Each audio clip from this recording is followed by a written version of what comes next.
So let's talk a little bit about Lebanon now and where we are here when it comes to Lebanon. After the very severe blows that were dealt to Hezbollah between September and November 2024, which led to the decapitation of the group and the destruction of a significant part of its missile firing capability and the elimination of a big part of its military leadership, Hezbollah agreed to withdraw from this part of southern Lebanon, marked in red, so basically south of the Litani River. The issue here is that Hezbollah has a lot of its missiles and its drones further up north, meaning that there's a big chunk of military capability that it still has very much under its own control in other parts of Lebanon. The Israelis have been conducting regular strikes against Hezbollah since November. We're now in September, so it's almost 9 months. But these strikes haven't resulted in the full disarmament of the group because it dug too deeply in too many mountains for that to happen. And the result of this is that Hezbollah is still able to threaten Israel, but at a much reduced level from where it was before. It's not eliminated, but it's very badly damaged. The fear for the Israelis is this. In the year 2000, Hezbollah managed to force Israel to withdraw from this chunk of border area in South Lebanon and made them leave for the first time without any kind of peace agreement, without any kind of deal. They forced the Israelis to leave. Come 2006, Hezbollah and Israel fight a war, but that war ends quite badly for the Israelis. They fail in all of their declared objectives, which is to force Hezbollah to disarm, to eliminate its ability to fire rockets, to push it out of South Lebanon, etc., etc. They didn't manage to achieve any of that. And even though Hezbollah was way more bloodied than the Israelis, they were politically successful in that they achieved their own objective, which is to keep Israel out of Lebanon and to keep their weapons and to keep on the ability to fight, whereas the Israelis didn't achieve any of their political objective. And that's really how you should think about warfare. Warfare isn't about how many people die on each side. That's not what determines whether or not you won or you lost. Warfare is about which side achieves its political ends. So even though the Russians took a lot more casualties than the Germans in World War II, it was the Russians that won because it was the Russians that took Berlin. So you don't think about it purely in terms of amount of damage taken. You think about it in terms of political objectives achieved. That's the genesis of Clausewitz's insight that war is just politics by other means. And the inverse is also true. Politics is just war by other means. So the Israelis have been bombarding Hezbollah, but they haven't been able to force it to disarm. And that means that even though they've achieved one of their aims, much more significantly than they did in 2000 and 2006, which is to push Hezbollah north of the Litani River, marked as the border between the white area and the red area, they haven't achieved their full objective of complete defeat of Hezbollah. And their fear is that just as in 2006, Hezbollah was way more powerful than it was in 2000, and just as in 2000, Hezbollah was more powerful than it had been after the wars of 1993 and 1996, which Israel had launched against the group, if Hezbollah is allowed to remain functional and operational, in a few years' time, it will have built up more capacity than it had in 2025. So come 2030, Hezbollah would be in a much stronger position, including with the ability to re-extend its defense network to south of the Litani River and to be able to threaten Israel again a lot more effectively. So what the Israelis are going for now is to try to achieve something decisive, which is the full disarmament of Hezbollah.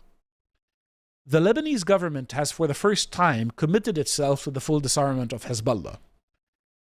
And it has tasked the Lebanese army with fulfilling this aim and forcing Hezbollah to disarm, and it's expected that the army will present a plan for this process. The issue is that the army doesn't want to do this because the Lebanese army has maybe 20-30% Shia Lebanese, and these Shia will not fight against Hezbollah and other Shia. They would much rather desert. They might not desert and switch sides, but they would much rather stay home than fight the fellow Shia. So the Lebanese army itself would splinter. This would make the country ungovernable. In addition, it is not obvious in any way that the Lebanese army is up to the task. So what can the Israelis do here? The only thing that they can do other than airstrikes is send in ground forces. But if they send in their own ground forces deep into Lebanon, the level of casualties that they will take will be astronomical, because the defender always has a bit of an advantage, and because even in the 2024 conflict between Israel and Hezbollah, it was only after the ceasefire that the Israelis were able to move around South Lebanon freely. Before the ceasefire, they made some advances, but really not beyond the frontline villages right along the border. They could not penetrate in depth because Hezbollah's resistance, despite the enormous disadvantage that it faces in the fact that it doesn't have an air force or air defense, Hezbollah's resistance was sufficiently fierce to stop Israeli advances. And that resistance will be much more severe if the Israelis try to go all the way into the Shia heartland, such as the city of Baalbek or the city of Hirmil, all the way in the north of the country. That's the dilemma that the Israelis face. They can't send in their own ground forces. And so the question comes up, well, whose ground forces could they possibly send? And the only answer is the Syrians. The jihadi government in Damascus, because of the grudge that it has against Hezbollah, and because of the fact that it has always wanted to, it's always been a Syrian ambition to control Lebanon and to essentially expand the Syrian state, they could provide the ground forces. But that would entail sending hordes of jihadis into not just the Shia areas of Lebanon, but also quite possibly into Christian and Druze areas. And that would be a media disaster and a PR disaster. And it would confirm that the jihadis have been on the side of the Western Israel all along. And indeed, we do know that to a large extent, there is some truth to the idea that the jihadis are aligned with the West. For one thing, what we know is that the Americans were always funding the jihadis in Syria. We know that the emails of nice Mrs. Hillary Clinton showed that some of her advisors were telling her that Al-Qaeda were on our side in Syria. I think we have the email here from Jake Sullivan, no less, who became National Security Advisor under Biden. See last item, AQ is on our side in Syria. And that's precisely what got General Flynn so angry when he was in the Defense Intelligence Agency, and that's what got him sacked, really. So the Americans have been spending billions of dollars on the Syrian opposition. And then we saw that when the jihadis won, Rory Stewart and Alistair Campbell show up in Damascus to give some kind of hagiography of Abu Muhammad al-Jolani, now known by his actual name, Ahmed al-Shara, the interim president of Syria, who used to lead the Islamic State and then Al-Qaeda affiliated and then independent, Jabhat al-Nusra. So we know that this connection between the Americans and the jihadis exists. We know that it's a long-standing connection. The jihadis were used, including Hezbollah jihadis, by the way. They were used in Bosnia against the Serbs. Sunni jihadis were used in Chechnya against Russia. They were used in Afghanistan against the Soviet Union. So this is a pretty old story. And there could be a scenario for Lebanon, essentially, where the conflict between different Lebanese communities escalates, particularly the conflict between the Sunnis and the Shia. And then the result of that is that the jihadi forces that are in control of Syria decide to support their co-religionists in Lebanon and are sent to take out Hezbollah, with the Israelis providing covert support, some airstrikes, etc., basically collapsing Lebanon as a state as we know it.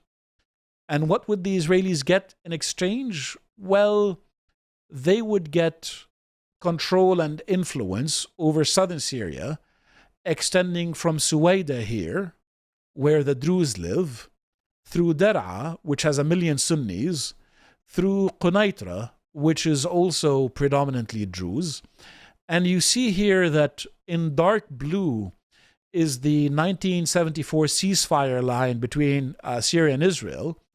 And then beyond that line, these are the new territories that the Israelis have occupied ever since the fall in December of Bashar al-Assad's government in Syria. So the Israelis saw that Syria was weakened and that Assad was gone. What did they do? They took more territory to secure themselves, and then they started working with factions of the Druze in order to get those Druze to support Israel. And the way that they did that was that essentially they allowed the jihadis to go into Suwaida and conduct a bunch of massacres. The jihadis didn't need too much encouragement. The level of Sunni hatred towards religious minorities like the Druze is always been astronomical. It's always been quite huge. And now, before the jihadi incursion, we had only one of the 3 most senior Druze religious clerics saying that they supported Israel. After the jihadi incursion, all 3 of them are saying that they're willing to work with Israel, and now that they want independence, meaning that this whole area would be cleaved off of Syria, and probably a bunch of the Sunnis in the middle would get displaced, and in exchange, the Syrians would get a freer hand in Lebanon, and the Israelis would get this part of South Lebanon that they've always wanted up until the Litani River. It would solve a bit of their water problems. It would allow an expansion of the population. It would allow a lot of new settlements. And then you see this gradual pursuit of Greater Israel being followed by the leadership of the State of Israel. You see this gradual process of expansion. But the real vulnerability for the Israelis has always been the West Bank. This is the heartland of Israel in multiple ways. The first way, this is really where the stories of the Bible took place. It's in Hebron and in the rest of the West Bank and in Jericho that the stories of the Bible take place. It's not actually in the western part of Israel, which is the official state of Israel. It's actually in Judea and Samaria where this conflict happens, where the stories of the Bible happen. And so spiritually, it's very important for the religious Zionists to control this area. And we're seeing ministers demanding, essentially, that Israel fully annexes the entire territory of the West Bank without obviously making the Palestinians into citizens, which would naturally mean that they would have to slowly get expelled. We've seen the Israelis extend a massive road network throughout the West Bank, connecting all of the settlements to make sure that there is minimal interaction between them and the Palestinians. And so there are special roads that you can only access if you have a Jewish number plate. If you have a Palestinian number plate, you cannot use these roads. It's very nicely segregated. And they're trying to isolate the West Bank into a series of population pockets and then deal with them one after the other. But expelling the Palestinians from here, just like expelling the Palestinians from Gaza, it would require a war with a state next door. And in both cases, this is a state that has a peace treaty with Israel. Jordan has the Wadi Araba peace treaty signed in 1994, and Egypt has the Camp David peace treaty signed in 1978. So it's difficult to see how the Israelis achieve their aim. But this is very much their aim, and this is very much the ideology that's animating a big chunk of the Israeli leadership.